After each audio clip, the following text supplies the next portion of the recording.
ब्रह्मा विष्णु महेश अजर अमर नहीं है। इनका भी आविर्भाव अर्थात जन्म तथा तिरोभाव अर्थात मृत्यु होती है। प्रमाण के लिए देखिए देवी भागवत महापुराण। ब्रह्मा, मैं, विष्णु और शिव, यह तुम्हारी प्रभाव से जन्मवान है। हम तो जन्मवान है, हमारा तो जन्म होता है और मरते हैं, नित्य नहीं है, हम अविनाशी नहीं है। फिर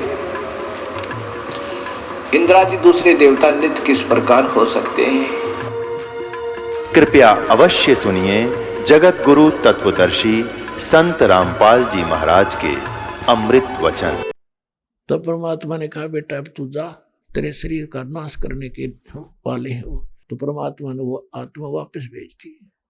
एकदम जो बंधन बांध रखे थे ऊपर के बांध के ले जा रहे हैं, रस्सी सी के गिर ना जा सौ रास्ते में, वो दरिया था, काटे भी ना थे, इतने में अपने आप टूट गए वह।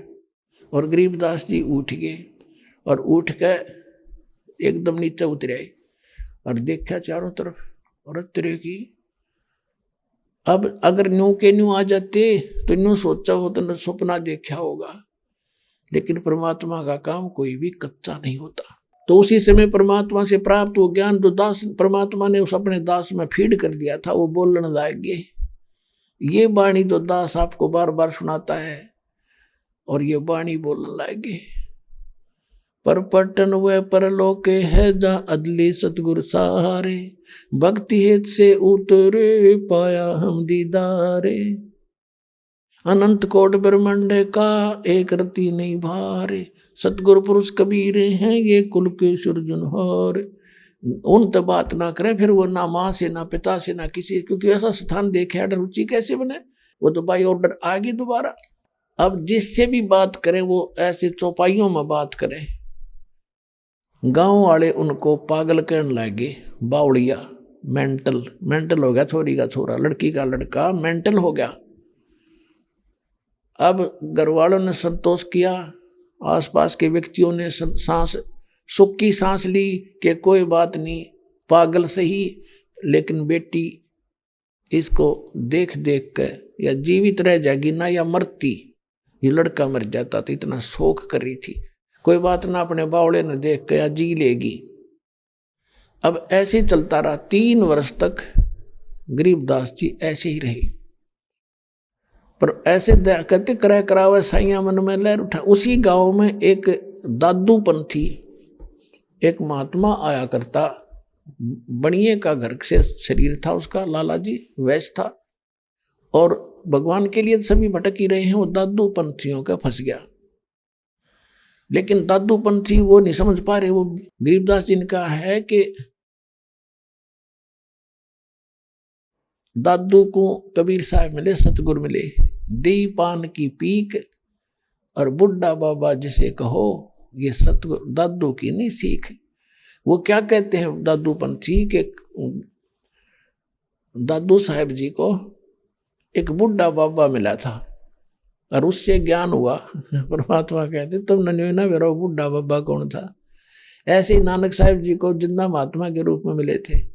अब ये तो मानते हैं सिख धर्म के लोग कि उनको एक जिंदा महात्मा मिले थे, उसके साथ सचखंड गए थे। वो जिंदा कौन था, अब ये बतावांगे वो जिंदा कौन था। तो दादू साहब को परमात्मा मिले थे और वो वाणी दादू साहब का एक ग्रंथ है, दादू ग्रंथ, अच्छा बड़ा, उसके अंदर ये जो पुराने ग्रंथ में कबीर साहब की महिमा की वाणी बहुत गणी लिखी है। अब इन्होंने बाद में जो नया बनाया है उसमें से वो वाणी निकाल दी कबीर साहब के बारे में दोनों महिमा गा रखी थी। उनके बाद समझ में ना आई कि ये दादू पंथी और महिमा गा रखी कबीर साहब की। उन्होंने सोची वो किसी ने मिलावट कर दी होगी। अब कबीर गरीबदास ने वो सारी सच्ची वो सारी क्लियर कर दी। अब क्या हुआ, गोपाल दास दादू पंथी महात्मा उस गांव छुड़ाने में किसी भगत के घर आया करता, उसका कोई चेला था। तो वो 1.5 साल में एक बार आता था। तो 2 वर्ष 3 वर्ष के बाद वो आया, तब उसने अपने उस गुरु गोपाल दास से कहा, महाराज हमारे एक लड़की का लड़का ऐसे ऐसे किसी जादू जंत्र करके किसी संत ने उस पर कोई क्रिया कर दी, और संत की विद्या संत ही काट सकते हैं। अगर आप कि रजा हो जाए तो बच्चा ठीक हो जा। सारे झाड़ फूक करा ली, सब कुछ करा लिया, उसका कोई असर नहीं होता। पागलपन की दवाई औषधि भी दवा ली। गोपाल दास तो झाड़े धुड़े जाने करें, थोड़े बहुत रोटी खाने के चक्कर में इनका इतना तो है करे जुगाड़। तो उसने कहा बुलाओ, ठीक कर दूंगा। वो व्यक्ति गया गरीबदास जी के नाना जी के पास, शिवलाल जी के पास, कि चौधरी साहब ऐसे ऐसे मेरे गांव मेरे पास एक संत आ रहे हैं और वो नौके लड़के ठीक कर दूंगा मैं, और बहुत पहुंचे हुए हैं। शिवलाल जी बोले भाई ठीक है चलो। 5-4 बुजुर्ग से और साथ में बच्चा ले लिया, 13 वर्ष के थे। तो गोपाल दास के पास पहुंच गए। गोपाल दास जी ने कहा कि बेटा कौन था जिसने तेरा जीवन बर्बाद कर दिया, कौन था वो? तो गरीबदास जी कहते हैं मेरा जीवन बर्बाद नहीं कर दिया गोपाल दास, मुझे आबाद कर दिया उस परमपिता ने। अलल पंख अनुराग है सुन मंडल थीरे, दास गरीब उधारिया सतगुरु मिले कबीर। इस पहली वाणी की चोट ने कंडेम कर दिया गोपाल दास कि वो परमात्मा सतलोक में शिथिर रहता है और वहां से चल कर आया था, मुझे मिला, मेरा बेड़ा पार कर दिया। हम सुल्तानी नानक तारे दादू को उपदेश दिया, जात जुलाहा भेद न पाया वो काशी मोहे कबीर हुआ। अनंत कोट ब्रह्मांड का एक रति नहीं भारे, सतगुरु पुरुष कबीर हैं ये कुल के सृजनहारे। आध घंटे तक परमात्मा की वो वाणी बोली। गोपाल दास की आंखों में आंसू शुरू हो गए, क्योंकि वो भगत तो था ही, वाणी समझता था, पढ़ता था, और भी सानी बहुत सी। हाथ जोड़ कर खड़ा हो गया 65 साल का बूढ़ा वृद्ध और 13 साल के बालक का आगे नो कहे महाराज, हे महाराज आप कैसी अमृत वाणी बोल रहे हो, हम तो भ्रम में थे, हे दाता इस वाणी को लिखवा दे। अब गांव वालों ने सोचा भाई लड़के के ऊपर तक बहुत जबरदस्त संकट है, बाबा जी भी कभी असर हो गया इसका, तो यो भी लाग गया इसी का घास जोड़न, संकट ज्यादा प्रबल है। तो गरीबदास जी चल पड़े और 65 साल का वो बूढ़ा पीछे पीछे चल रहा है। महाराज जीवों का कल्याण हो जाएगा, महाराज कलयुग में उद्धार होगा, ये वाणी लिखवा दो। तीसरे दिन गरीबदास जी ने कहा गोपाल दास जब पूरी लिखे तो मैं लिखवाऊं, कदे बीच में छोड़ेगा भागा, पक्का करना था। कहने लगा महाराज मैं तो घर से फारिग हो रहा, मेरा तो काम ही कुछ नहीं रहा और इससे बड़ा कोई काम नहीं मेरे लिए, और आप दया करो। तो गरीबदास जी का अपना एक बेरी का बाग था, बेरी बोया करते थे, और उसमें एक जांडी का पेड़ था, वहां जांडी बहुत होया करती जाटी, उसके नीचे बैठ गए। लगभग 6 महीने तक गोपाल दास लिखता था, गरीबदास जी बोला करते थे। वैसे भी बहुत बार गरीबदास जी ने उसको अन्य वाणियां भी बोली, फिर अन्य लोग लिखने लगे, वो भी ग्रंथ साहब में रखी गई है, बाद की भी रखी है। तो इस प्रकार गरीबदास जी ने परमात्मा को आंखों देखा और फिर हमारे लिए प्रमाणित किया। तो पुण्यात्माओं ये भगवान पहचानने में कति देर नहीं लगेगी, और फिर सदग्रंथों से प्रमाण देंगे, और फिर वो जो भगवान सुख किया करता वो आप करके दिखाएंगे, तब आपको यकीन होगा कबीर इज गॉड।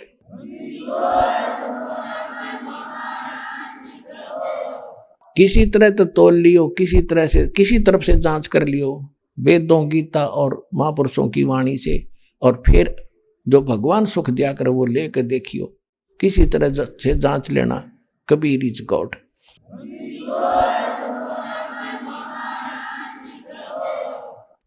परम पिता परमात्मा पूर्ण ब्रह्म सारी सृष्टि के रचनहार कुल मालिक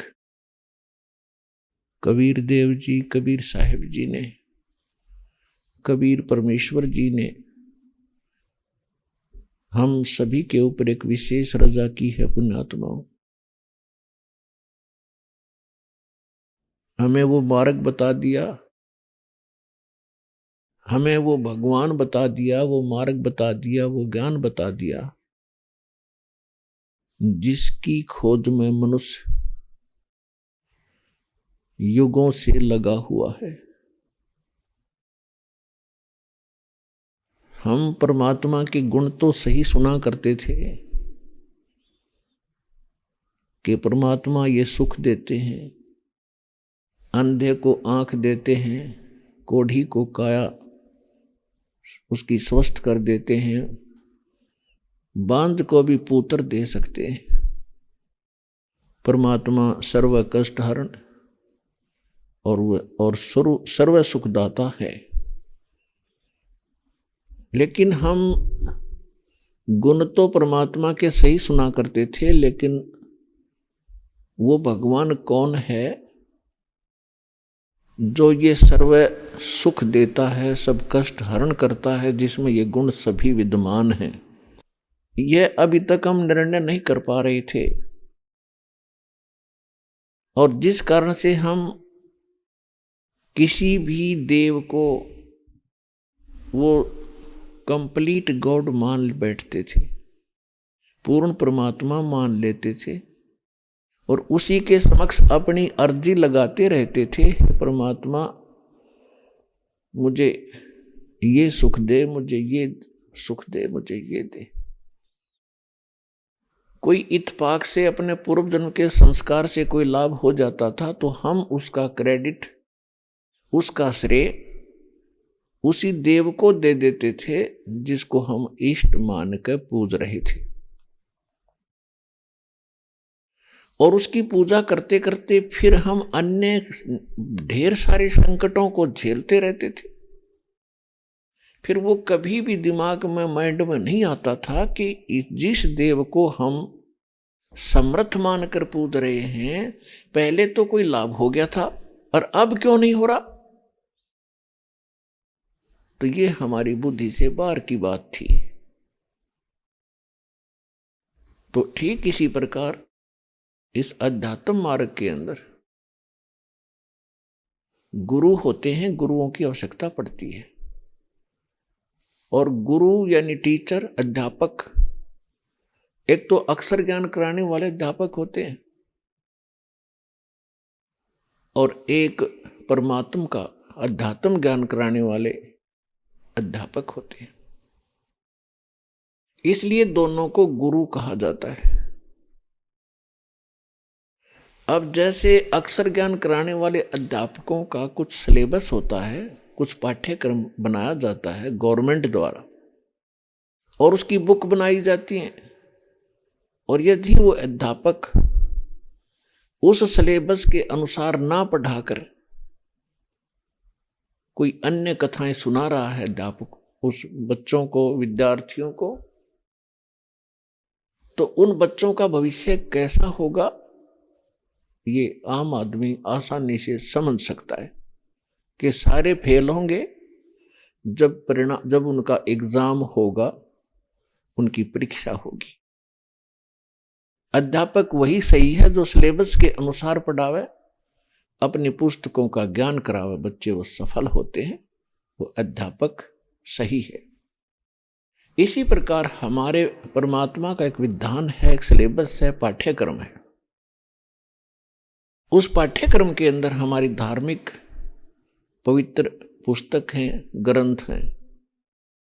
कौन कौन से पवित्र पुस्तक हैं? पवित्र चारों वेद, पवित्र श्रीमद् भगवत गीता, पवित्र 18 पुराण और पवित्र कुरान शरीफ, पवित्र बाइबल, पवित्र गुरु ग्रंथ साहिब। ये हमारे परमात्मा का विधान है, परमात्मा की जानकारी है इसके अंदर। और जो वर्तमान में जितने संत हैं जो ज्ञान दे रहे हैं वो भी टीचर हैं, परमात्मा की जानकारी बता रहे हैं। यदि उन अध्यापकों का, आध्यात्मिक अध्यापकों का, उनका अपना अनुभव, अपने विचार हमारे इन पवित्र सदग्रंथों से मेल नहीं खाते हैं, तो उनका ज्ञान अकॉर्डिंग टू शास्त्र नहीं है, शास्त्र अनुसार नहीं है। उनकी भक्ति भी शास्त्रानुकूल नहीं है। शास्त्र विधि त्याग कर उनकी अपनी मर्जी की कथाएं हैं, उनकी अपनी मर्जी के वो मंत्र हैं जो कभी मोक्ष प्राप्त नहीं करा सकते। अर्थात उन साधनाओं के करने से साधक का जीवन नाश होता है। इसके लिए श्रीमद् भगवत गीता अध्याय नंबर 16 के श्लोक 23 और 24 में प्रमाण है कि अर्जुन शास्त्र विधि को त्याग कर जो मनमाना आचरण करते हैं, मनमानी पूजाएं करते हैं, मनमाने साधनाएं मंत्र जाप करते हैं, उनको न तो कोई सुख हो सकता है, न तो उनको कोई सुख होगा और न ही उनकी गति होगी, मोक्ष नहीं होगा, और न ही उनकी कोई सिद्धि प्राप्त हो सकती। अर्थात व्यर्थ, यूजलेस है वो सारा। फिर 24वें श्लोक में तुरंत कहा है कि इससे तेरे लिए अर्जुन कर्तव्य और अकर्तव्य की व्यवस्था में सद्ग्रंथ ही प्रमाण है। इन्हीं को आधार मानकर अपनी साधना, अपना जो भक्ति कर्म, इसके आधार से करना, कर्तव्य और अकर्तव्य की व्यवस्था में ये सद्ग्रंथ ही प्रमाण है। किसी की दंत कथा पे, किसी के लोकवेद पर विश्वास मत करना। तो पुण्यात्माओं, इस दास के जितने भी वचन होंगे, प्रवचन होंगे, अपने पवित्र सद्ग्रंथों के अनुसार होंगे। हाँ, एक पवित्र सद्ग्रंथ दास रह गया, ध्यान नहीं रहा, जो इन सभी सद्ग्रंथों का एक मूल ग्रंथ है, मूल सार है। हमारा एक पवित्र ग्रंथ है जिसको सूक्ष्म वेद कहा है, सूक्ष्म वेद, जिसको सच्चिदानंद घन ब्रह्म की वाणी कहा है। गीता अध्याय नंबर 4 के श्लोक नंबर 32 में गीता ज्ञानदाता अर्जुन से कह रहा है कि अर्जुन, मैंने अभी तक जो तुझे साधनाओं का ज्ञान बताया, यज्ञों की जानकारी दी, श्लोक नंबर 25 से लेकर 31-30 तक, वो अपनी अपनी मर्जी से मनमाना आचरण करते हैं। कोई तो केवल स्वाध्याय करता है, कोई देवताओं की पूजा करता है, कोई अहिंसावादी तीक्ष्ण व्रत रखता है, मुंह पर पट्टी बांध के नंगे पैरों घूम के वो ये सोचता है कि मैं जो कर रहा हूं ये मेरी साधना मोक्षदायक है, पाप नाशक है। सभी अपनी अपनी साधनाओं को वो पाप नाशक जानकर कर रहे हैं। लेकिन चौथे अध्याय के 32वें श्लोक में बताया कि अर्जुन, इन यज्ञों की यानी धार्मिक अनुष्ठानों की यथार्थ जानकारी, विस्तृत जानकारी परमात्मा स्वयं आकर ही बताते हैं। और वो सच्चिदानंद घन ब्रह्म की वाणी है, ब्रह्मणे मुखे। सच्चिदानंद घन ब्रह्म की वाणी में वो विस्तार के साथ कही गई है। उसको तत्व ज्ञान कहते हैं, उसको सूक्ष्म वेद कहते हैं। और उस तत्व ज्ञान को समझने के बाद तो सर्व कर्मों से मुक्त हो जाएगा। चौथे अध्याय के 34वें श्लोक में बताया कि अर्जुन, उस तत्व ज्ञान को जिसको गीता ज्ञानदाता भी नहीं जानता, उस तत्व ज्ञान को जो परमात्मा स्वयं आकर बताते हैं, अपने मुख कमल से बोलते हैं, उस तत्व ज्ञान को तू तत्वदर्शी संतों के पास जाकर समझ, उनको दंडवत प्रणाम करना और कपट छोड़कर प्रश्न करना। तब वो तत्वदर्शी संत तुझे उस परमात्म तत्व का तत्व ज्ञान कराएंगे। गीता अध्याय नंबर 15 के श्लोक नंबर 1 में उस तत्वदर्शी संत की पहचान बताई है कि ऊपर को जड़ और नीचे को तीनों गुण रूपी शाखा रूपी ये संसार रूपी पीपल का वृक्ष जानो, जिसकी ऊपर को जड़ है। ऊपर तो पूर्ण परमात्मा है जिससे पौधे का पोषण होता है, तीनों लोकों में प्रवेश करके जो सबका धारण पोषण करता है, और नीचे को तीनों गुण रूपी शाखा है। अब गीता ज्ञानदाता ने केवल इतना हिंट दिया है कि ऊपर को जड़ और नीचे को तीनों गुण रूपी शाखा वाला ये संसार रूपी वृक्ष जानो, यानी पूरा संसार, ये संसार रूपी वृक्ष जानो। और जो संत इस संसार रूपी वृक्ष के सभी विभागों को भिन्न भिन्न बता देगा, वह तत्वदर्शी संत होगा। यह पहचान है उस तत्वदर्शी संत की। तो पुण्यात्माओं, परमात्मा स्वयं आकर अपने मुख कमल से अपना वास्तविक अध्यात्म ज्ञान प्रदान करते हैं। क्योंकि वो ज्ञान न तो वेदों में कंप्लीट है, न तो वेदों में पूर्ण है, न श्रीमद् भगवत गीता में पूर्ण है, और न ही कुरान शरीफ के अंदर पूर्ण है, और न बाइबल के अंदर पूर्ण है, और न ही गुरु ग्रंथ साहिब के अंदर पूर्ण ज्ञान है। क्योंकि परमात्मा अपने मुख कमल से जब आकर यथार्थ ज्ञान बोलते हैं वही संपूर्ण होता है। संपूर्ण का कार्य सारा ही संपूर्ण होता है।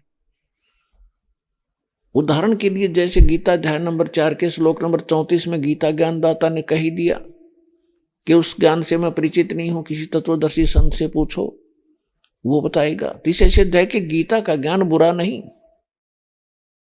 असत्य नहीं, लेकिन कंप्लीट नहीं।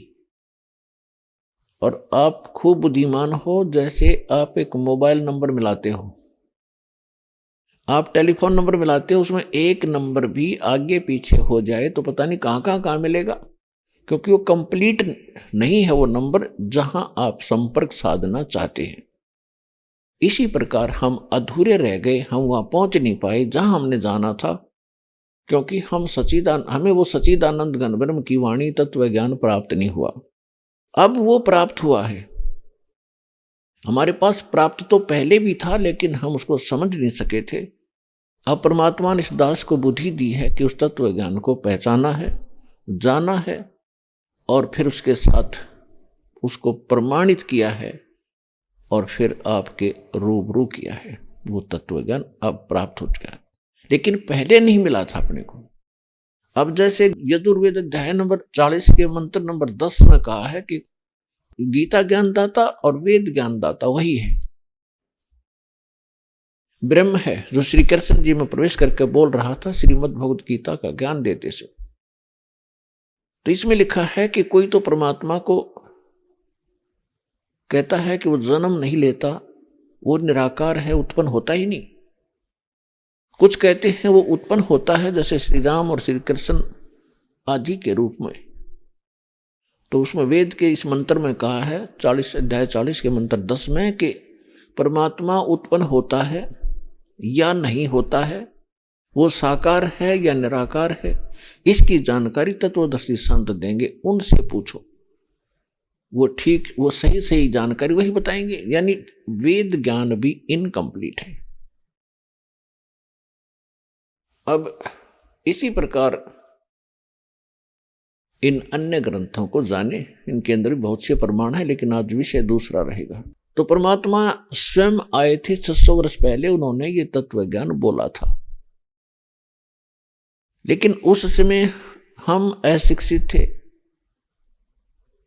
और हमारे धर्मगुरु वो केवल एक संस्कृत भाषा जाना करते थे, हिंदू धर्मगुरु, लेकिन वो सदग्रंथों से परिचित नहीं थे।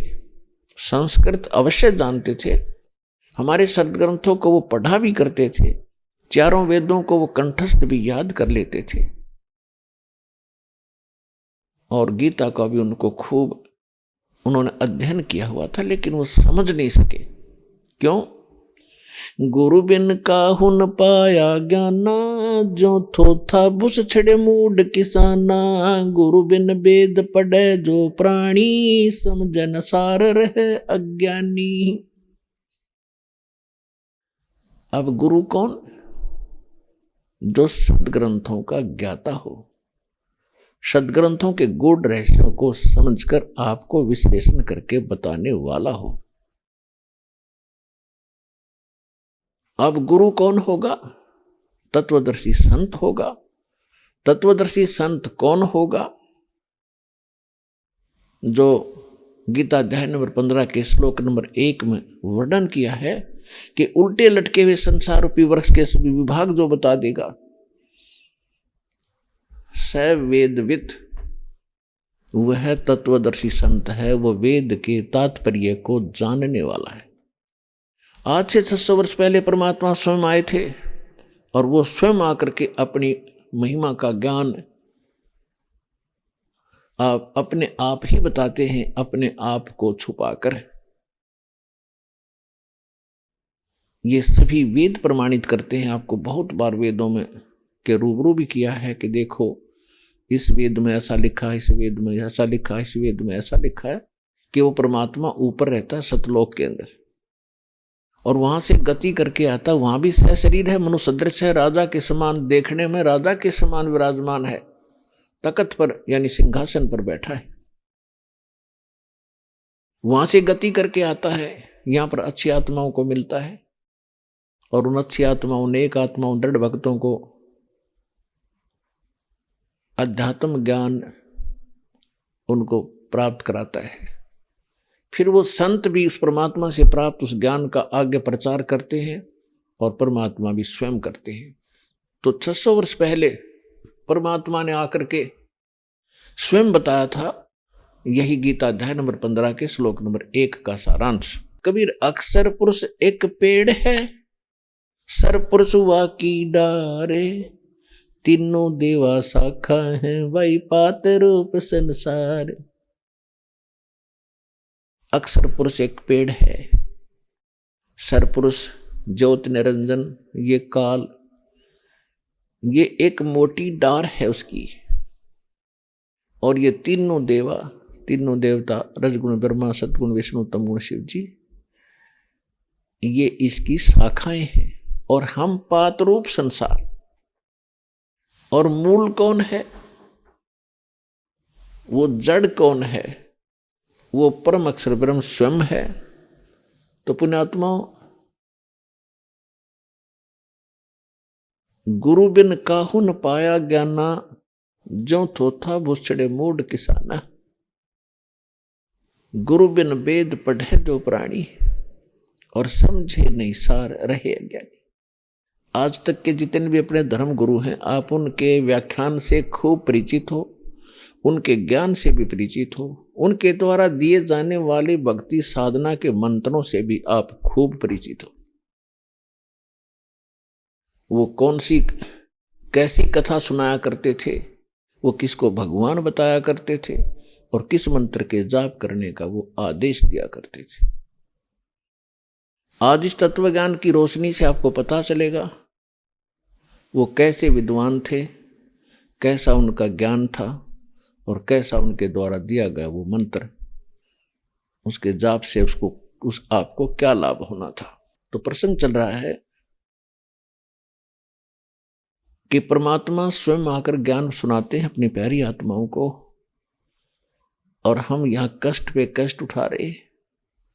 हमने इसको फाइनल विधान मान लिया कि मरना और जीना, रोग कष्ट, संतानों उत्पत्ति, इसका पालन पोषण करो, अपना फर्ज पूरा हुआ, मृत्यु को प्राप्त हो जाओ। फिर क्या होगा?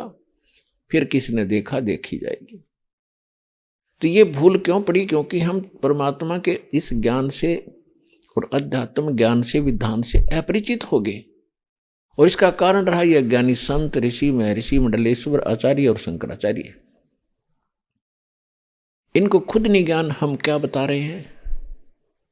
और लगभग 10 वर्ष से, 10-15 वर्ष से तो ओपनली समाचार पत्रों से, पुस्तक के माध्यम से, चैनलों के माध्यम से इनको कह रहा है कि आप गलत दिशा दे रहे हो, स्वयं भी भ्रमित हो। महापुरुषों, कुछ सोचो इसके ऊपर, मत डुबाओ परमात्मा के बच्चों को, अनमोल जीवन का नाश ना करो, कुछ आंख खोल लो। जो समझदार थे उन्होंने अपना ज्ञान तो समझ लिया कि सचमुच हम गलत बता रहे हैं, चुप बैठ गए।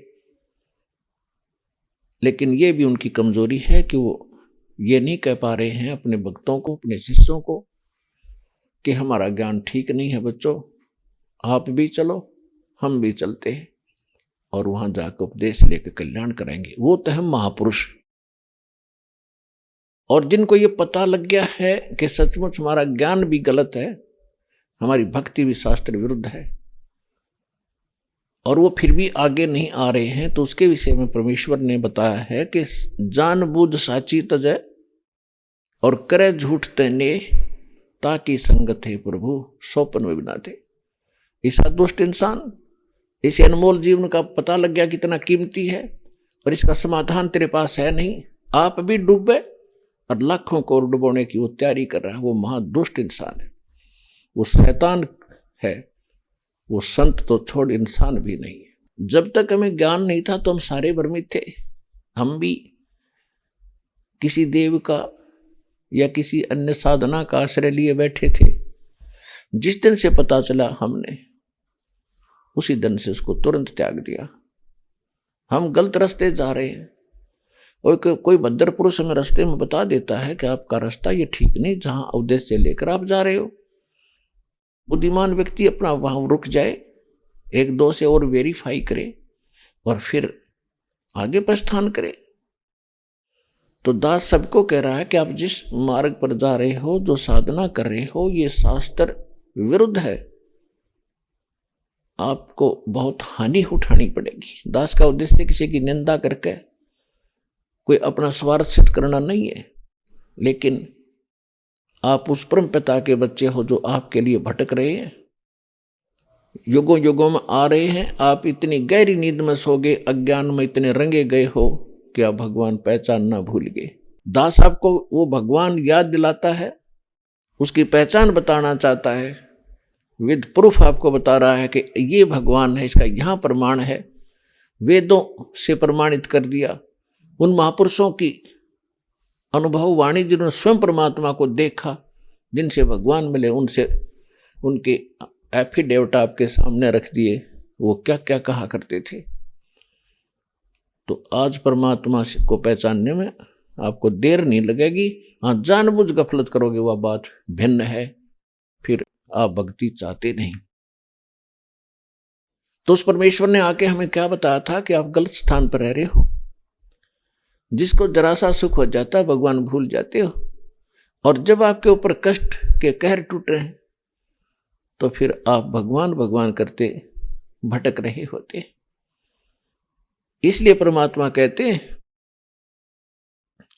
दुख में सुमरण सब करे, सुख में करे ना कोई, जय सुख में सुमरण करो, तो दुख काहे को होवे।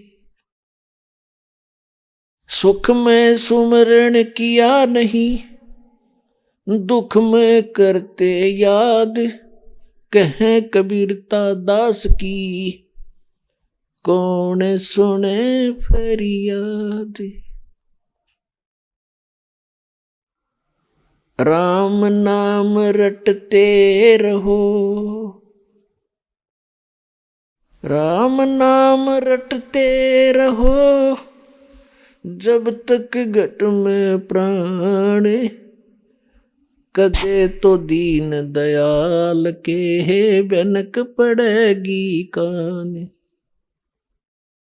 राम रटत कोड़ी भलो, चू चू पड़े जो चाम, ये सुंदर शरीर किस काम का, जा मुख नहीं नाम।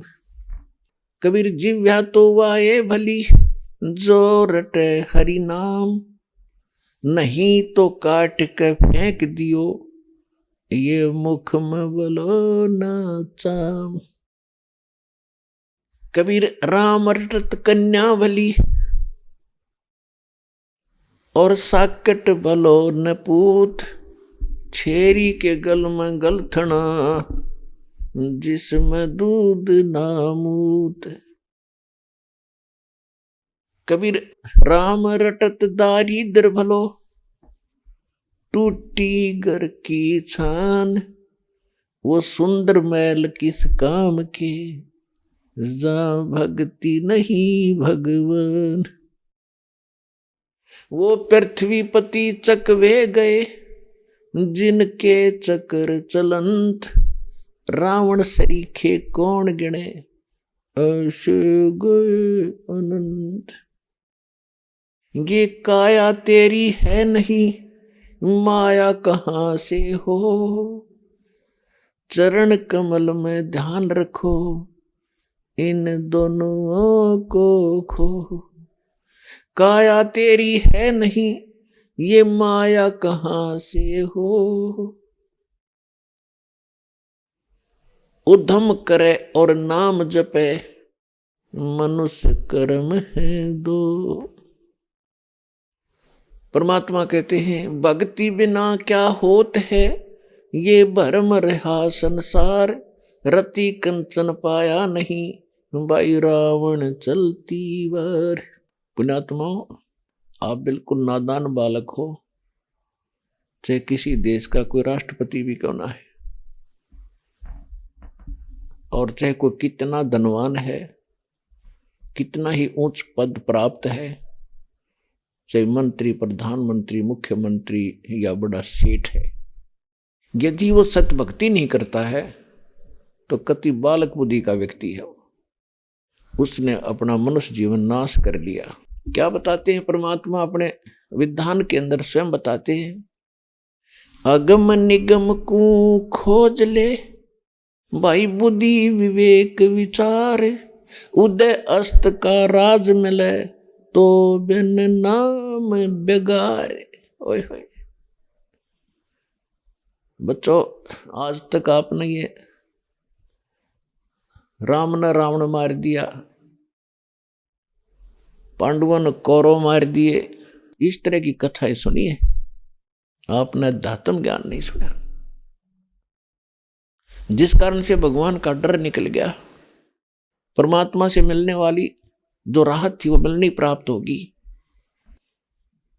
और जिस कारण से हम सभी रिश्वतखोर हो गए, मिलावट करने लग गए, अपने स्वार्थों से ना जाने के जुल्म कर डाला इंसान। क्यों? क्योंकि भगवान का डर समाप्त हुआ, और जो इंसान की आवश्यकताएं होती हैं वो हमने विस्तार घनी कर ली, वो घनी बढ़ा ली। बड़ी कोठी हो, उसमें एक लंबी कार हो, नौकर हो, आगे लान हो, 5-4 प्लाट ले रखे हो, और बैंक बैलेंस हो गनाए। ये हमारी सब की ये इच्छा है, ये हमारी भूल है। सबसे बड़ी भूल यही है इंसान की कि बड़ी कोठी बना लूं, कई प्लाट ले लूं और घना दर जोड़ दूं, और ये जोड़ते जोड़ते मृत्यु हो जा, फिर कहाँ घूम रहा होगा? कुछ आगे का ध्यान कर, इस जीवन के आगे भी कुछ और है, वो आपको पता नहीं तो संत बताते हैं, भगवान आकर बताते हैं, उन पर विश्वास करो, आगे फिर क्या होगा आपके साथ। इसके लिए परमात्मा हमें स्वयं आकर बताते हैं कि आगम निगम को खोज ले, कुछ बुद्धि विवेक विचार, और उदय अस्त का यानी पूरी पृथ्वी का राज्य भी आपको प्राप्त हो, जहां से सूर्य उदय होता है, जहां अस्त होता है, वहां तक यानी पूरी पृथ्वी पर आपका शासन हो। यदि आप भक्ति नहीं करते हो तो केवल बेगार कर रहे हो। बेगार, बेगार क्या होती है इसको डिफाइन करते हैं।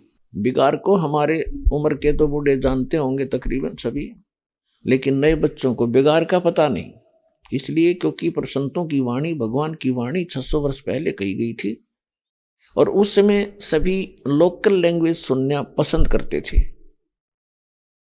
बेगार का अर्थ होता था, जैसे पहले समय में क्या होता था, इन पुलिस वालों के पास कोई व्हीकल नहीं होता था, अपना जीप वगैरह नहीं होती थी, तो ये क्या करते थे, जो कोई अपने किराए पर भाड़े पर गाड़ियां चलाते थे, तो उस समय ये बड़े बड़े 3 व्हीलर से चले थे।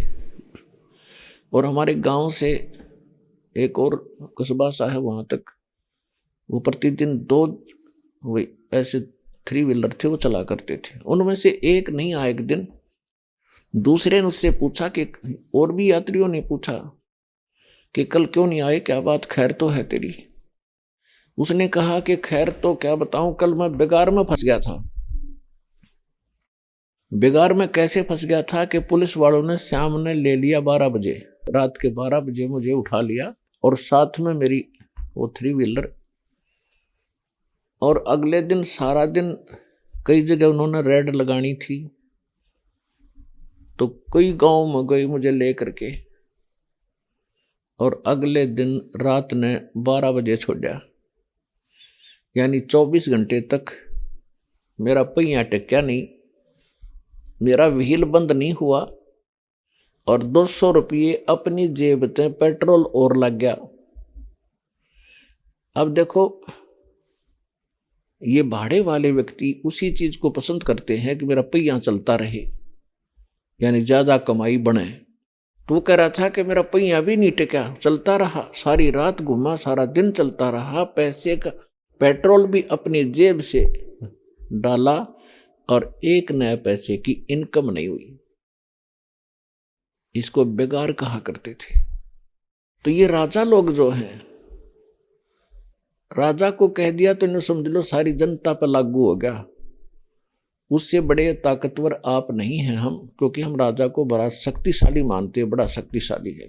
तो उसी प्रकार अब एक राजा, आप देखते हो किसी मंत्री ने, देखो मुख्यमंत्री ने, प्रधानमंत्री ने,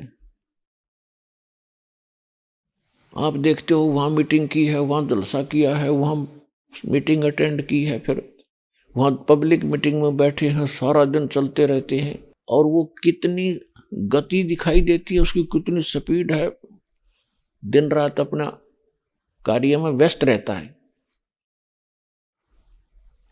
और वो क्या कर रहा है, वो पूर्व जन्म का पुण्यकर्मी प्राणी है।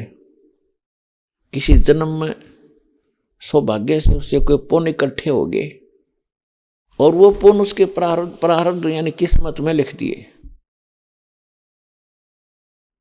और अब वो केवल अपने पल्ले तक पेट्रोल डाल रहा है, यानी अपनी पुण्य कमाई को खर्च कर रहा है, और 1 मिनट की फुर्सत नहीं, खूब सैर सपट्टे करता और बड़ी दूर दूर घूमता नजर आता, चहल पहल उसके आगे पीछे पता नहीं कितनी रौनक होती है। तो ये उस 3 व्हीलर वाले की तरह है जो अपनी जेब से पेट्रोल डाल के, और औरों ने नो दिखा था जैसे आज तो घनी कमाई करता होगा, सारा दिन भागता है, फिर रहा है, खूब चल रहा है इसका 3 व्हीलर। तो वो कर रहा था बेगार। तो एक पूरी पृथ्वी के राजा को, ये छोटे मोटे टुकड़ों के मंत्री मुख्यमंत्रियों का तो जिक्र छोड़ दो, पूरी पृथ्वी का शासक भी यदि भक्ति नहीं करता तो बिन नाम बेगार, जो बेगार कर रहा है, अपना जीवन बेकार कर रहा है, अनमोल जीवन का नाश करके यो पल्ला झाड़ के जागा। पर कबीर साहब कहते हैं, कहे कबीर अंत की बारी, जैसे हाथ झाड़ के चला जुआरी। हरा हुआ जुए में जुआरी जैसे हाथ मलता हुआ जाया करे, टक्कर मारता है, ऐसे ये प्राणी जो भक्ति नहीं करता, चाहे राजा भी क्यों ना हो। फिर आपके लिए तो सिंपल सी बात है, हम फिर कौन से खाते में रह गए। यानी सभी प्राणियों के लिए उदाहरण दे दिया दाता ने कि भक्ति बिना ठिकाना नहीं है। आगे गए ना बावड़े रहते भी सब जाही, बिन साहेब की बंदगी कहीं ठोर ठिकाना नहीं। आगे गए ना बावड़े, जो पहले मृत्यु को प्राप्त हो गए, उन्होंने तो आकर हमें बताया नहीं हमारे साथ क्या बना, कि बीती, हम कितने दुखी हुए या सुखी हुए। और जो शेष बचेंगे भी सभी जाएंगे। पिछला देख लो इतिहास, ऐसे ऐसे बलशाली, ऐसे ऐसे शासक उद्मस्ता रहा करते थे, आज कहीं वह कुत्ते बनकर खाज लग रही होगी उनको। खाक जीवन है ये, क्या यही काम है इस इंसान का? सारा भटक के कुत्ते की तरह टूक के लिए 6 जगह धक्के खा के एक पेट ही भरने का उद्देश्य इस मनुष्य जीवन का? नहीं, इस अनमोल शरीर से एक अनमोल काम ही करना है। उसका अभी तक तो पता चला नहीं था, हम कर भी रहे थे। कठिन से कठिन साधना इस मनुष्य ने की है, राज्य भी त्याग दिया, घर भी त्याग दिया, जंगल में भूखा प्यासा रहकर साधनाएं भी की, लेकिन परमात्मा नहीं मिला। क्योंकि गण के साथ काट के गणते हैं, अर्जेंटी नहीं कट सकती, उसके काटने का तरीका न्यारा होता है। वो सारे हथियार हों तो मिनट में काटी जा सकती है। इसी प्रकार हम गलत साधनाओं से परमात्मा प्राप्ति का प्रयत्न करके विफल रहे, और अब वो सही औजार मिल गए हैं, वो साधना मिल गई है जिससे हम सहज में भगवान पावांगे, आसानी से परमात्मा मिलेगा और सब सुखी होंगे।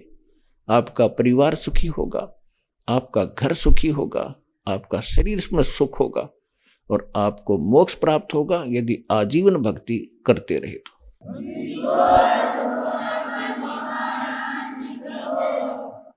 अपने आत्मा परमात्मा ने आके हमें ज्ञान दिया है कि तुम यहां के रहने वाले नहीं हो। अंसा देश सुदेश का यो पड़ा कुदेशा आए, और जिनका चारा मोतियां वो घोग्यों क्यों पतियाए। और परमात्मा क्या बताते हैं कि हे प्यारी आत्मा, तू हंस था, हंस, लेकिन आप अपनी सतीथि को भूल कर, अपने कर्म को भूल कर आप गलत देश में आगे, और इस गलत देश में आकर आप गलत काम करने लगे। अंसा देश सुदेश का यू पड़ा कुदेशा आए, जिनका चारा मोतियों वो गोग्यों क्यों पतियाए। हंस, हंस किसे कहते हैं? एक पक्षी जिसके अंदर एक गुण है कि दूध और पानी को भिन्न भिन्न कर लेता है। परमात्मा ने उसको ऐसी एक शक्ति दी है, एक गिलास दूध एक गिलास जल मिलाकर रख दो, चोंच डबोते ही दूध अलग हो जाएगा, जल अलग हो जाएगा। दूध को पी लेगा, दूध जल को छोड़ देता है। तो कहते हैं कोई भी साधना आप करो, हंस जैसे बनो, उसके दूध और पानी छान लो कि इस काम से हमें क्या हानि है, इससे क्या लाभ है, ये जो क्रिया मैं कर रहा हूं इसका उद्देश्य क्या है, इससे मुझे मिलेगा क्या, बुराई जो कर रहा हूं इनको त्याग दे। फिर कहते हैं दूसरा हंस में गुण है कि वो एक ही सरोवर पर होते हैं। बुगला भी हंस जैसा ही होता है, सेम टू सेम पक्षी।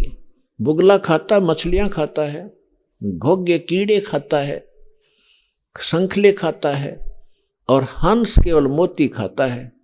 उन घोग्यों के, उन कीड़ों का मुंह नहीं लगाता, मछली नहीं खाता। ये पहचान होती है। तो यहां परमात्मा बता रहे हैं कि हंसा देश सुदेश का अच्छे देश में रहा करता था, सतलोक में, जहां मृत्यु नहीं थी, जहां कोई रोग कष्ट नहीं था, जहां पर वृद्ध अवस्था नहीं थी, वहां उस लोक में कोई अभाव नहीं किसी वस्तु का। ऐसा ही आपका परिवार वहां बनेगा जैसा आपका यहां जुगाड़ जुट गया। अगर सारे भक्ति करोगे तो ये जो कहते हो आप सारे के सारे, अब सत भक्ति है, अब वो प्राइम टाइम है, परमात्मा का निर्धारित समय है, सभी भक्ति करेंगे, सही नाम मिल गया है, सभी पार होगे। कि भगवान का आदेश है इसलिए करोगे, तुम सभी करना पड़ेगा आपको। ऐसे सर्कमस्टांस बनाएगा परमात्मा, ऐसा ज्ञान देगा आपको, नफरत हो जाएगी इस माया से जिसके ऊपर सारा जीवन खो देते हो, 2 नंबर का काम कर अपने कर्म बिगाड़ते हो। ये जहर दिखाई देगा आपको, विष दिखाई देगा एक तरह, ये याद रखना। तो परमेश्वर ने आके बताया है कि वो लोक है जहां से तुम आगे गलती करके, बच्चे गलती कर देते हैं, माता पिता फिर भी पीछे फिरा करते हैं। उनको मालूम है कि अब तो इसने इतनी गलती की कि ये कष्ट उठाया, आगे और घना होगा इसको यदि नहीं सुधरेगा तो हमें सुधारने के लिए ये ज्ञान देने परमात्मा आते हैं कि आप यहाँ के रहने वाले नहीं हो।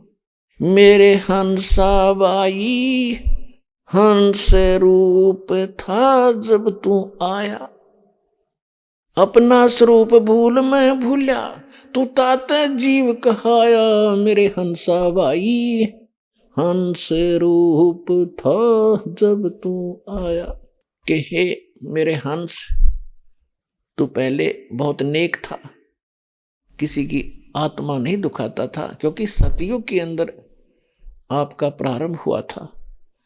आज भी सतयुग के अंदर ऐसी ही आत्माओं का जन्म होता है जो नेक होती है, किसी को दुखी नहीं कर सकते, भूखे रह जाएंगे, किसी को सता नहीं सकते।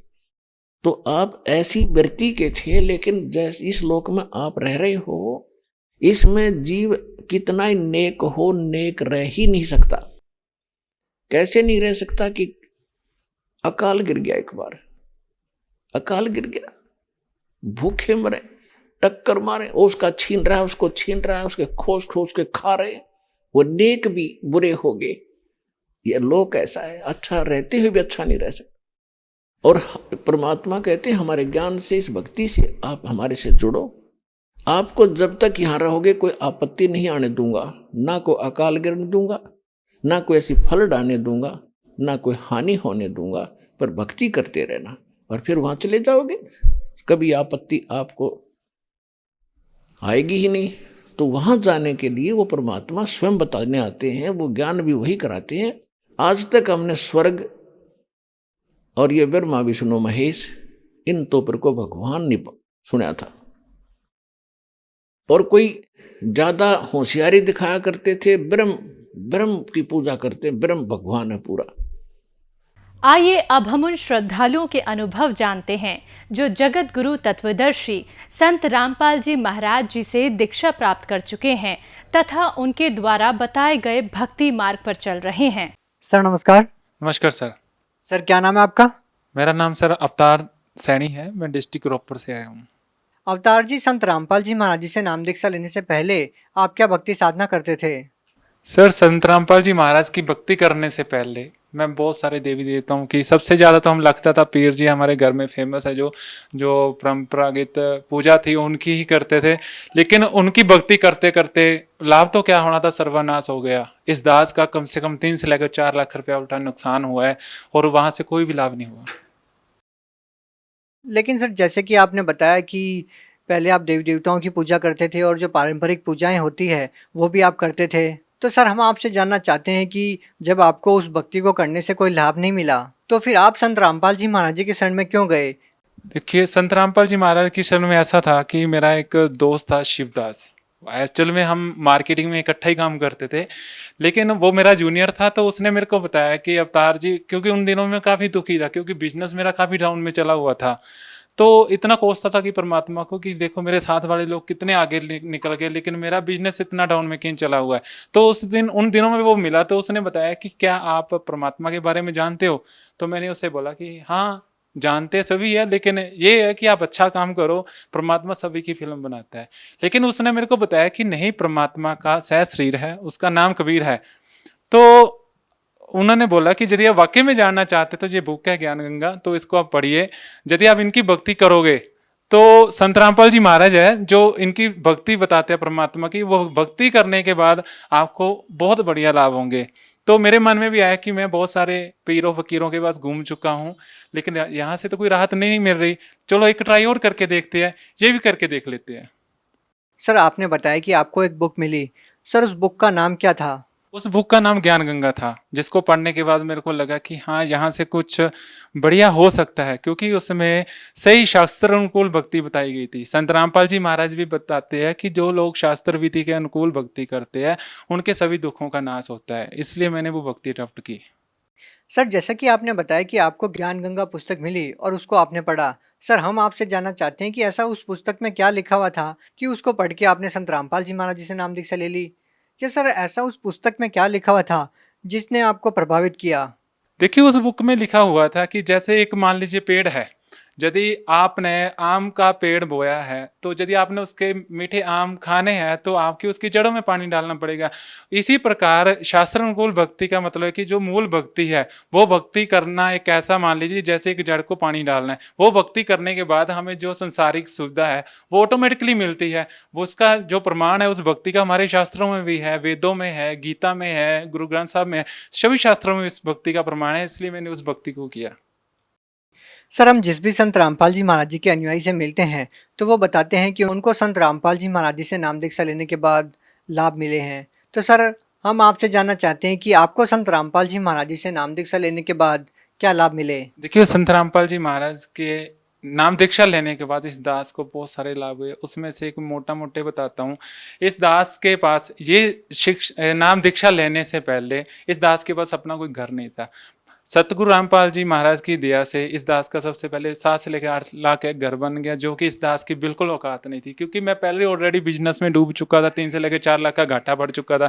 तो संत रामपाल जी महाराज की दया से एक तो वो 5-6 लाख का जो घाटा बढ़ा था मेरे को, उस जख्म के ऊपर मलहम लगी, उसके बाद इस दास का एक घर बना। और सबसे बड़ा लाभ परमात्मा ने दिया मेरे को कि जहाँ पे मैंने घर बनाया वहाँ पे चंडीगढ़ मनाली रोड पे मेरा घर है, और वहाँ से जो एक सड़क वालों की जो कंडीशन होती है तो वहाँ की दूरी होनी चाहिए कम से कम 180 फुट मीटर लगवाने के लिए, तो उसकी दूरी थी 160 फुट।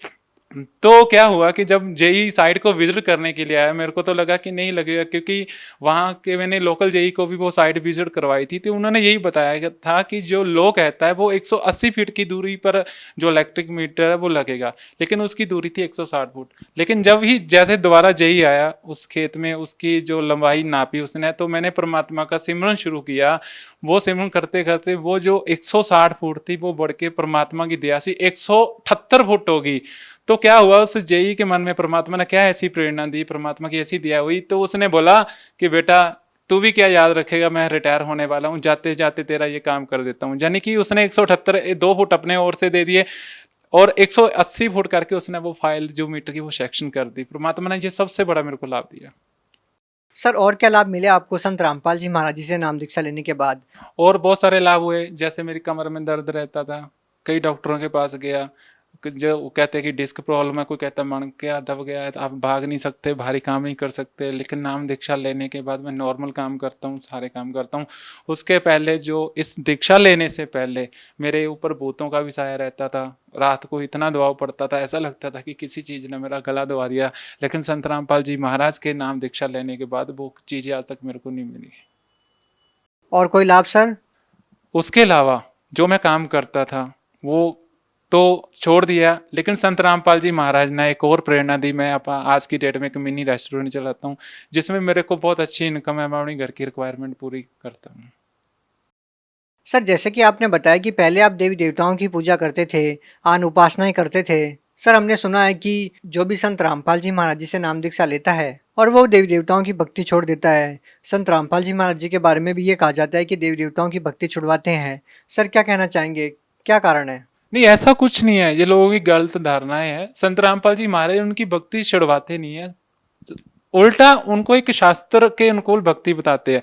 जो शिव जी है, कई लोग ये कहते हैं कि मेरा दोस्त ये कहता है कि यार तूने शिव जी की भक्ति छोड़ दी, ब्रह्मा की छोड़ दी। हमारे संत रामपाल जी महाराज उनकी भक्ति छुड़वाते नहीं, उल्टा सही तरीके से कैसे करनी है, कैसे वो लाभ देते हैं वैसे करवाते हैं। जैसे मान लीजिए एग्जाम्पल फॉर संत रामपाल जी महाराज भी बहुत बार उदाहरण देते हैं कि ये भक्ति कैसे काम करती है। ये हमारे एक बॉडी का पार्ट है, हम हमारे से दूर नहीं है, इनके अलावा भी हमें सुविधा नहीं मिल सकती। लेकिन संत रामपाल जी महाराज कहते हैं कि इनकी भक्ति, इनके मंत्र ऐसे काम करते हैं। जैसे मान लीजिए आप के घर में आपने वायरिंग कर रखी है, फैन लमका हुआ है, लाइट लगा हुआ है, लेकिन घर में मीटर की सप्लाई नहीं है, लेकिन आपको उसको जलाना है, वो कैसे जलेगा? एक समझदार बंदा क्या करेगा कि बिजली वालों के ऑफिस जाएगा, वहां पे अपना लोड अप्लाई करेगा, फाइल अप्लाई करेगा, मीटर अप्लाई करेगा। तो वहां पे क्या होगा, जब बिजली वाले जो डिपार्टमेंट के ऑफिसर है वो आपके घर में आके मीटर लगा देंगे, उसके बाद सप्लाई चालू कर देंगे, उसके बाद स्विच ऑन करने के बाद पक्का अपने आप ऑटोमेटिकली घूमने के लिए मजबूर होता है। उसी तरह संत रामपाल जी महाराज भी ऐसी भक्ति देते हैं कि जब वो भक्ति आप करते हो तो वैसे ही लाभ देती है जैसे बिजली लाभ देती है। सर आप भगत समाज को क्या संदेश देना चाहते हैं? देखिए, भक्त समाज को मैं संदेश तो क्या देना चाहता हूँ, लेकिन एक रिक्वेस्ट, एक बेनती करना चाहता हूँ कि यदि आप मोक्ष चाहते हो तो संत रामपाल जी महाराज के शरण में आइए और अपना कल्याण करिए। सर जो लोग उनसे नाम दीक्षा लेना चाहते हैं वो उनसे नाम दीक्षा कैसे प्राप्त कर सकते हैं? देखिए, टीवी पे एक नीचे येलो पट्टी फ्लैश हो रही है, उसके ऊपर कॉन्टैक्ट दिए गए हैं। आप कौन से एरिया से बिलोंग करते हैं, आप उन नंबर के ऊपर कॉन्टैक्ट करके अपने एरिया का जो नज़दीक नाम दीक्षा सेंटर है वहाँ पे कॉन्टैक्ट करके आप नाम दीक्षा ले सकते हैं। जी बहुत बहुत धन्यवाद। Thank you.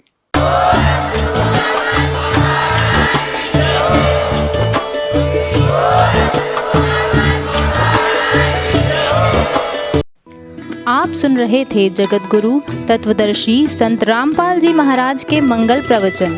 अधिक जानकारी के लिए संपर्क करें।